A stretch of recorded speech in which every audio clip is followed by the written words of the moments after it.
Ramagundam party పట్టణ అధ్యక్షుడు బొడ్డుపల్లి శ్రీనివాస్ జాతీయ జెండా ఎగురవేసి తెలంగాణ రాష్ట్ర అవతరణ దినోత్సవ శుభాకాంక్షలు తెలిపారు.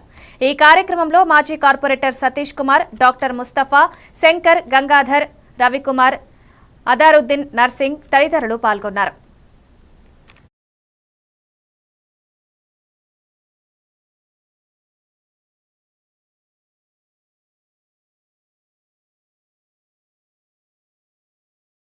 జిల్లా అధ్యక్షుడు రామగుండం మాజీ గౌరవ శ్రీ ఆదేశాల మేరకు ఈరోజు రామగుండం బీఆర్ఎస్ పార్టీ పట్టణ పక్షాన రాష్ట్ర వ్యాప్తంగా తెలంగాణ రాష్ట్ర ఆవిర్భావ దినోత్సవ వేడుకలు ఘనంగా నిర్వహించడం జరుగుతుంది.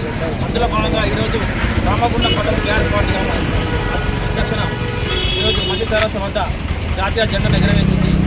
అందరికీ కూడా తెలంగాణ రాష్ట్ర ఆవిర్భావ తెలియజేస్తూ ఉన్నాను. ఎందుకంటే గత ఆంధ్ర పాలకుల ఉన్న తెలంగాణ కార్మికులు చేసి తెలంగాణ కావున తెలంగాణ తప్పకుండా మళ్ళీ బీఆర్ఎస్ పాలన రావాలని చెప్పి ఈ యొక్క కార్యక్రమం చేసిన మాజీ కార్పొరేటర్ అందరికీ కూడా